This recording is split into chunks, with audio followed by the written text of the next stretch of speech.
Hi everyone, welcome to news latest updates. ఇప్పుడే మనకి ఒక మెయిన్ ఇంపార్టెంట్ అప్డేట్ అయితే ఆంధ్రప్రదేశ్ రాష్ట్ర ప్రభుత్వం రిలీజ్ చేసింది. దీనికి సంబంధించిన నోటిఫికేషన్ మనం పూర్తిగా ఈ వీడియోలో తెలుసుకుందాం ఫ్రెండ్స్. ఇక లేట్ చేయకుండా వివరాల్లోకి వెళ్దాం. వివరాల్లోకి వెళ్ళే ముందు మన ఛానల్ ఎవరైనా ఫస్ట్ టైం విజిట్ చేస్తున్నట్లయితే తప్పకుండా సబ్స్క్రైబ్ చేసుకుని రెగ్యులర్గా వాచ్ చేస్తుండండి ఫ్రెండ్స్. అంతేకాకుండా వీడియోని ఇంకా లైక్ చేయకపోతే వెంటనే ఒక లైక్ చేయండి. ఎందుకంటే ఈ ఇన్ఫర్మేషన్ అనేది మరింత మందికి చేరువవ్వాలంటే మీరు ఇచ్చే లైక్ ద్వారా ఇన్ఫర్మేషన్ అనేది మరింత మందికి చేరువవుతుంది. కాబట్టి తప్పకుండా లైక్ చేసి ఛానల్ని సపోర్ట్ చేయండి. ఇక వివరాలకు వెళ్దాం. ముఖ్యంగా ఇది పెన్షన్కి సంబంధించిన విషయం. ఇక పెన్షన్దారులకైతే భారీ గుడ్ న్యూస్ అయితే చెప్పింది ఏపీ ప్రభుత్వం. ఇకపై ఒకరోజు ముందుగానే పెన్షన్ డబ్బులు అయితే రిలీజ్ కాబోతున్నాయి. సీఎం చంద్రబాబు రాష్ట్రంలోని పెన్షన్దారులకు మరో గుడ్ న్యూస్ అయితే చెప్పారు. అక్టోబర్ నుంచి అందించే పెన్షన్ విధానంలో కీలక మార్పులకు కూటమి సర్కార్కి శ్రీకారం చుట్టింది. పెన్షన్ పంపిణీకి సంబంధించి రాష్ట్ర ప్రభుత్వం కొన్ని కీలక మార్గదర్శకాలను అయితే సవరణ చేసింది. 1వ తేదీ సెలవు రోజుగా ఉంటే ఆ ముందు రోజే ఆ లబ్ధిదారులకు పెన్షన్ డబ్బులు అందించాలని ప్రభుత్వం ఉత్తర్వులు జారీ చేసింది. వారికి 2వ తేదీన పంపిణీ పూర్తి చేయాలని, ఒకవేళ ఆ రోజు కూడా సెలవు ఉంటే 3వ తేదీన పెన్షన్ పంపిణీ పూర్తి చేయాలని ప్రభుత్వం స్పష్టం చేసింది. కాగా తొలి రోజే 100% పంపిణీ పూర్తి చేయడానికి ఆదేశాలను అందించింది.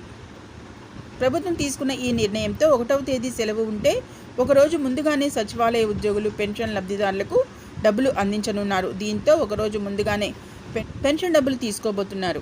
ఇటీవలే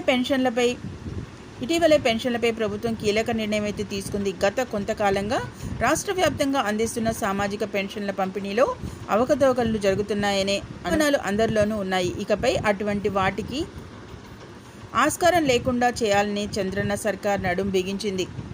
పెన్షన్ల పంపిణీలో అవకతవకలు లేకుండా ఉండేందుకు గాను ఎల్ఆర్డి రిజిస్టర్డ్ వేలిముద్ర స్కానర్లు కొనుగోలు చేసేందుకు రాష్ట్ర ప్రభుత్వం ముందుకు వచ్చింది. ఈ మేరకు గ్రామ వార్డు సచివాలయాల శాఖలకు రాష్ట్ర ప్రభుత్వం 53.70 కోట్లను కేటాయించింది. ఇకపై వాటి ద్వారా పెన్షన్ అందించనున్నట్లు ప్రభుత్వం వెల్లడించింది. అక్టోబర్ నుంచి ఈ విధానంలో సచివాలయ ఉద్యోగులు లబ్ధిదారులకు పెన్షన్ మొత్తాన్ని అందించనుంది.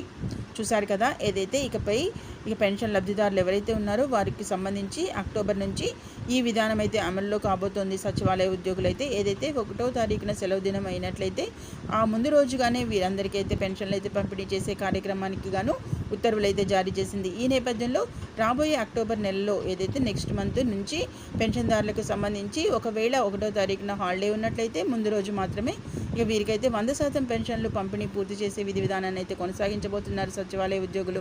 ఇక మరుసటి రోజు ఎవరైతే ఈ ముందటి రోజు పెన్షన్లు పంపిణీకి వీలు పడని వారు ఉన్నారో వీరికి సంబంధించి ఇక నెక్స్ట్ డే ఏదైతే 2వ తారీఖున అయితే అందిస్తారు. అలాగే ఇక 2వ తారీఖున మిగిలిపోయిన ఉన్న వారి పెన్షన్లను 3వ తారీఖున ఇచ్చేందుకు గాను ఈ విధి విధానం అయితే కొనసాగించేలాగా ఈ ప్రాసెస్ కొనసాగించేలాగా అయితే ఇక రాబోయే అక్టోబర్ నుంచి అయితే ఈ ప్రాసెస్ కొనసాగించే విధంగా చంద్రన్న సర్కార్ అయితే ఈ ప్రాసెస్ విధి విధానాన్ని అయితే కొనసాగిస్తున్నట్లుగా మనకి లేటెస్ట్ ఇంపార్టెంట్ అప్డేట్ అయితే రిలీజ్ అయింది ఫ్రెండ్స్. ఇది ముఖ్యంగా పెన్షన్దారులకైతే ఒక పెద్ద గుడ్ న్యూస్గా అయితే చెప్పుకోవచ్చు.